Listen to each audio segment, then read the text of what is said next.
Look at her, barely holding herself together. My cousin Melissa sneered across the table, loud enough for everyone to hear. 2 jobs, no car, no apartment, sleeping wherever she can. Maybe the library benches should send her a rent invoice. Laughter erupted, my other cousins joining in, their polished nails tapping champagne glasses as if mocking applause. I felt their words cut sharper than any blade. You'd think family would understand, or at least show kindness. But they savored my humiliation, turning it into entertainment. I swallowed hard, trying to steady my hands on the chipped mug I clutched. HY everyone, my name is Eliza. I'm 22. And I never thought survival would look like working dawn shifts at a diner, evening shifts at a bookstore, and curling up on cold park benches in between. I told myself I could handle it. But what I wasn't ready for was the cruelty of the people who shared my last name. The night air outside the restaurant that evening felt heavier, the kind that presses against your skin like judgment.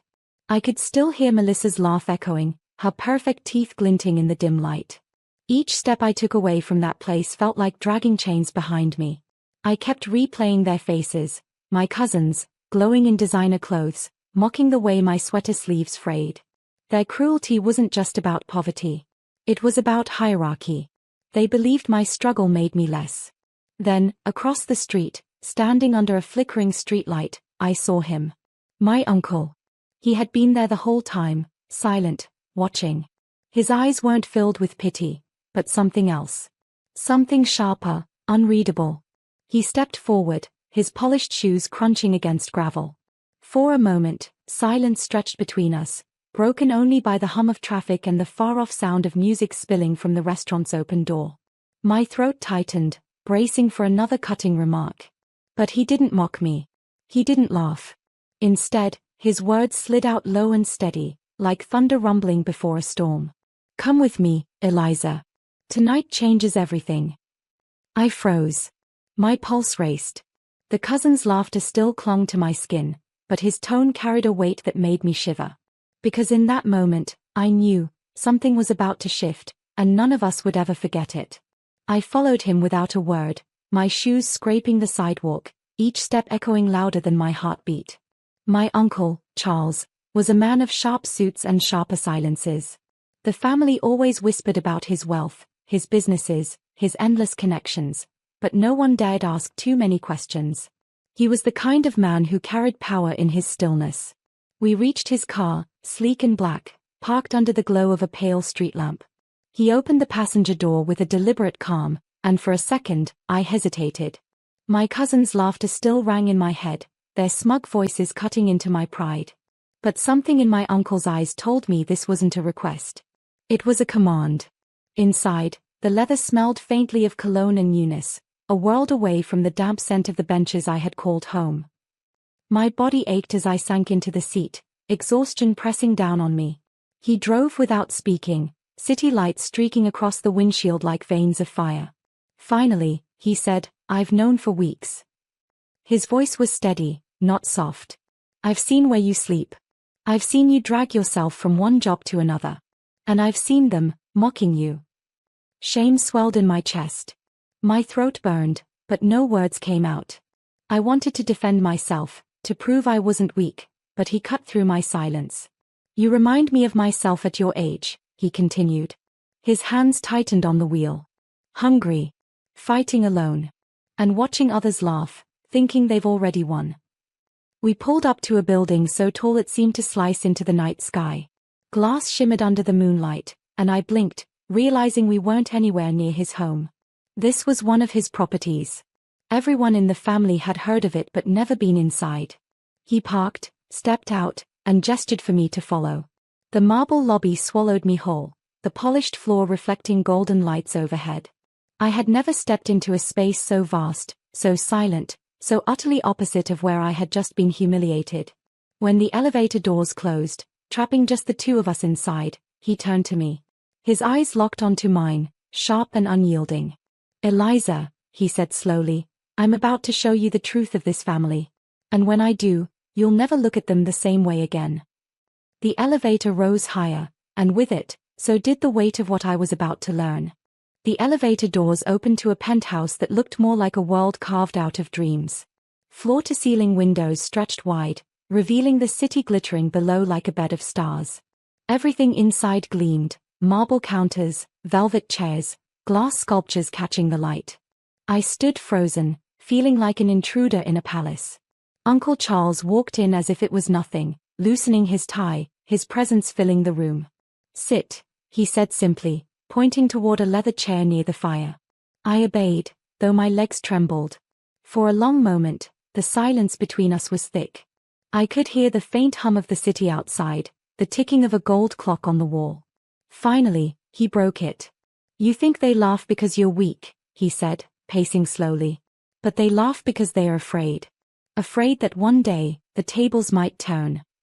His words cut through me. I wanted to believe them, but all I remembered was Melissa's smirk, the sound of champagne glasses clinking as my cousins enjoyed my shame. Afraid of me? No, afraid of nothing. He stopped pacing, turning toward a locked cabinet built into the wall.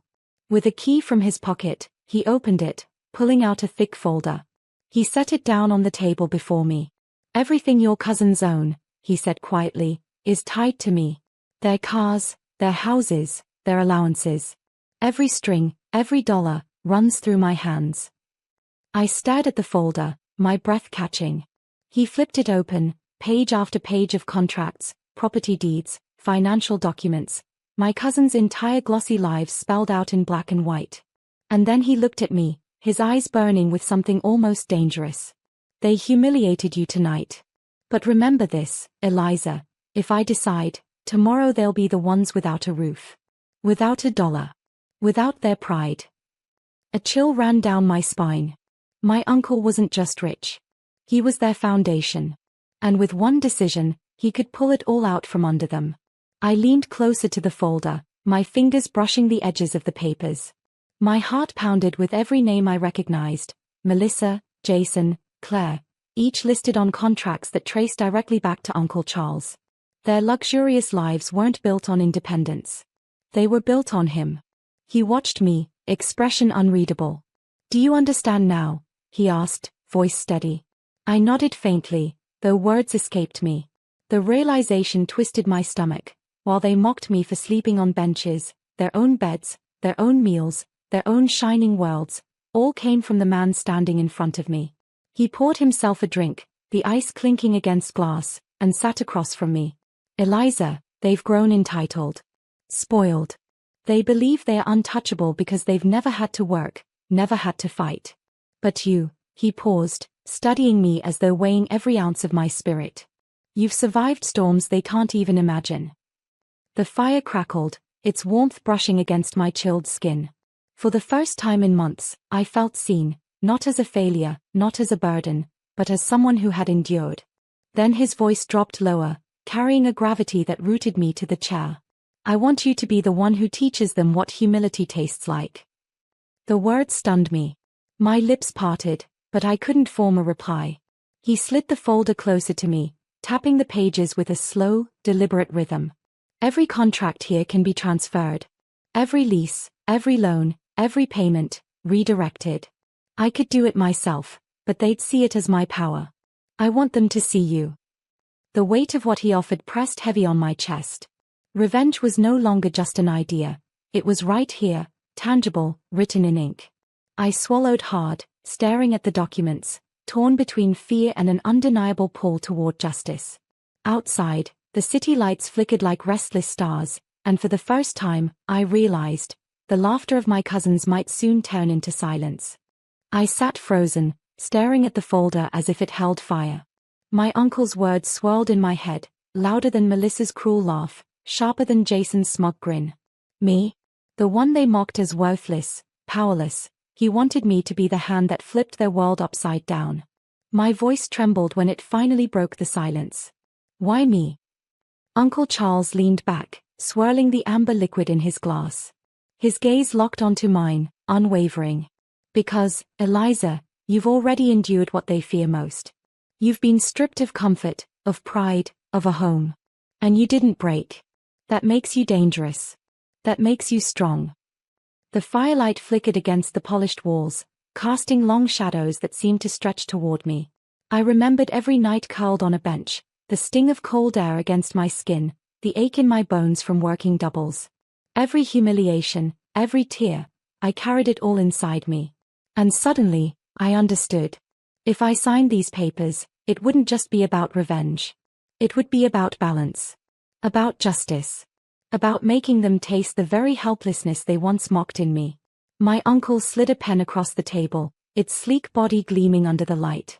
Their comfort rests on signatures, he said quietly. Sign, and you become the storm they never saw coming. I hesitated, my hand hovering over the pen. 1,000 voices warred in my head, fear, doubt, anger. Then, the memory of Melissa's voice rose above them all. Maybe the benches should send her a rent invoice. My fingers tightened around the pen. Slowly, deliberately, I signed where he pointed. Each stroke of ink felt like carving away years of silence, years of swallowing my pride. When I finished, he gathered the folder with a faint smile, not of triumph, but of recognition. Tomorrow, he said, his voice low, steady, certain, the family will learn who truly holds their strings. And just like that, the balance of power shifted, quietly, dangerously, into my hands. The morning sun spilled through the penthouse windows, gilding everything in gold. I barely slept, my mind racing with what I had just done. The folder was no longer just ink and paper, it was thunder waiting to break. Uncle Charles moved with a calmness that unnerved me. Over breakfast, he slid his phone across the table. Watch, he said. One by one, messages began to pour in from my cousins. Jason's came first, frantic, sharp. Why is the dealership saying my car payments have been frozen? Call me now. Then Melissa's, her polished tone cracking. Uncle, the landlord says rent isn't cleared. Is this a mistake? Fix it, please. Each message felt like a strike of lightning, their certainty unraveling thread by thread. My chest tightened, not with guilt, but with a strange, heavy release. Charles looked at me over his coffee cup. They're starting to feel it. The ground beneath their feet. By June, the calls started. The penthouse phone rang relentlessly. I could hear Melissa's voice screaming through the machine. This isn't funny. I have a dinner party tonight. Do you know how humiliating this is? Jason's tone followed, dripping with desperation. You can't just cut us off. We're family. Family. The word made me laugh bitterly under my breath. When I needed shelter, they mocked me. When I needed compassion, they gave me cruelty. And now, as their walls crumbled, they remembered blood ties. I turned toward the window, watching the city breathe beneath me. For once, I wasn't beneath it, I was above, untouchable. The same girl who curled up on benches now sat in a penthouse, holding power in silence. My uncle placed a hand on my shoulder. Eliza, you don't have to answer them. Not yet. Let them squirm. Let them taste what you've tasted. I nodded slowly, my reflection in the glass showing someone I barely recognized. Stronger. Colder.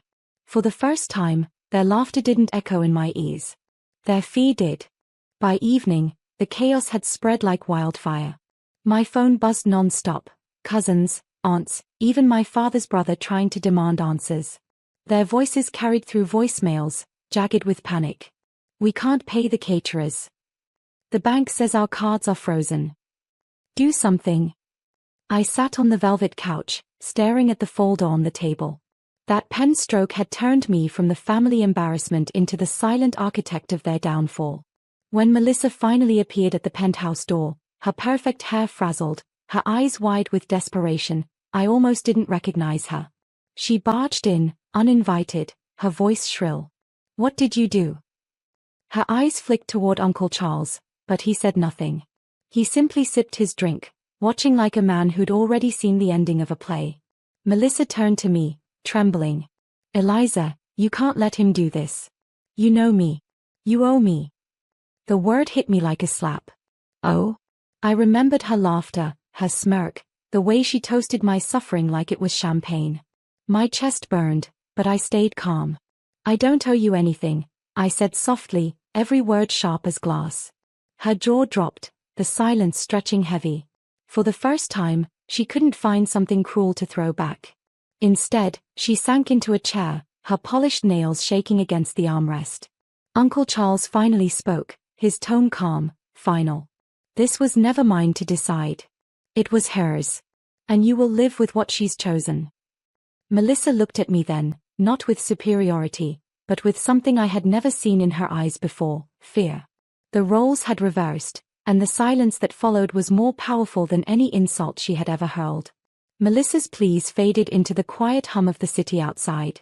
She looked smaller than I had ever seen her, stripped of the confidence that once dripped from every word she spoke. My uncle remained still, letting the silence press down on her. It was me she had to face, not him. I rose slowly from the couch, each step toward her steady, deliberate. Do you remember what you said that night? My voice didn't rise, but the weight behind it filled the room. You joked that maybe the benches should start charging me rent. Do you remember how you laughed when I walked away? Melissa's lips parted, but no sound came. Her eyes darted down to the folder still resting on the table. I learned something on those benches, I continued, my words sharp yet calm. That comfort is fragile. That pride is fragile. And that cruelty has a way of coming back around. The firelight flickered, casting her face in trembling gold. She swallowed hard, but her silence was answer enough. I turned away, settling the folder back into the cabinet, locking it with a click that seemed to echo louder than any scream. This wasn't about ruining them completely, it was about balance, about reminding them that their world was never theirs to control. Uncle Charles nodded faintly, his approval quiet, solid. He had given me the choice, and I had chosen not to destroy, but to remind. To shift the weight they carried, so they'd never forget how easily it could all vanish. Melissa stood finally, shoulders hunched, voice barely a whisper. We were wrong. I didn't answer. Some truths didn't need my confirmation. Instead, I walked toward the window, watching the skyline shimmer, the city alive and endless. For the first time in years, I felt light, not because I had taken revenge in fire and fury, but because I had reclaimed my dignity in silence. Behind me, Melissa's quiet sob broke the air. And in that sound, I heard the true reversal, not my defeat, but hers. This time, the power belonged to me.